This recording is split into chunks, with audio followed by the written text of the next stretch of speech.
കണ്ണൂർ കല്യാട് ചുങ്കസ്ഥാനത്തെ വീട്ടിൽ പട്ടാപ്പകൽ കവർച്ച. 30 പവൻ സ്വർണ്ണാഭരണങ്ങളും 5 ലക്ഷം രൂപയും മോഷണം പോയി. ഇരിക്കൂർ പോലീസ് കേസ് രജിസ്റ്റർ ചെയ്ത് അന്വേഷണം ആരംഭിച്ചിട്ടുണ്ട്.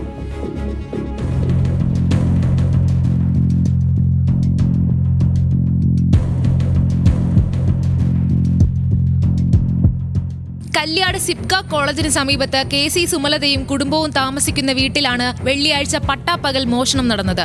വീട്ടിൽ സൂക്ഷിച്ചിരുന്ന 30 പവൻ സ്വർണവും 5 ലക്ഷം രൂപയുമാണ് മോഷ്ടാവ് കൊണ്ടുപോയത്.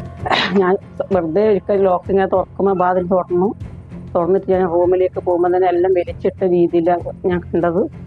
അത് താക്കോല് ഷെൽഫിൽ നോക്കുമ്പോഴത്തേക്ക് താക്കോല് കാണുന്നില്ല. ഞാൻ അപ്പോഴും മേലെ റൂമിൽ പോകുമ്പോൾ മേലെ റൂമിൽ ഓളം താക്കോല് എല്ലാം വലിച്ചിട്ടിട്ടുണ്ട് ഷെൽഫിൽ നിന്ന്.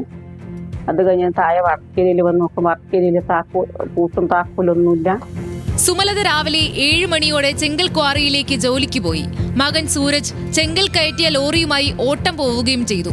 9:30 സൂരജിന്റെ ഭാര്യ കുഞ്ഞിനൊപ്പം സ്വന്തം വീട്ടിൽ പോയിരുന്നു. 30 പവൻ സ്വർണ്ണമുണ്ട്. അത് എല്ലാം എടുത്തിന്. പിന്നെ മേലെ മോന്റെ റൂമിൽ നിന്ന് 5 ലക്ഷം ഉറുപ്പിയും മോന്റെ റൂമിൽ അതും താക്കോലെടുത്തിട്ട് കൂട്ടിയിട്ട് താക്കോലും എടുത്തു പോയിനി. 4 താക്കോലും അവർ എടുത്തിട്ട് പോയിനി. എല്ലാവരും പുറത്തു പോകുമ്പോൾ താക്കോൽ പതിവ് പോലെ വരാന്തയിൽ വെച്ചു. ഉച്ച കഴിഞ്ഞെത്തേണ്ട സുമലത ഒരു മരണാനന്തര ചടങ്ങ് കഴിഞ്ഞ് അല്പം വൈകിയാണ് വീട്ടിലെത്തിയത്. വൈകിട്ട് 4:30 വീട്ടിലെത്തിയപ്പോൾ വീടിന് മുൻവശത്തെ വാതിൽ തുറന്നു കിടക്കുകയായിരുന്നു.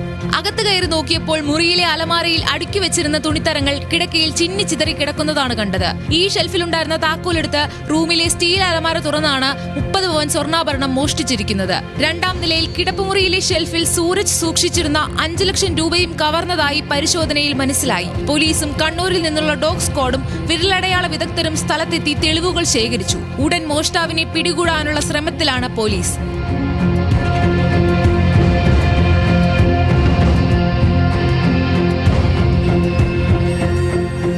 ന്യൂസ് മലയാളം, കണ്ണൂർ.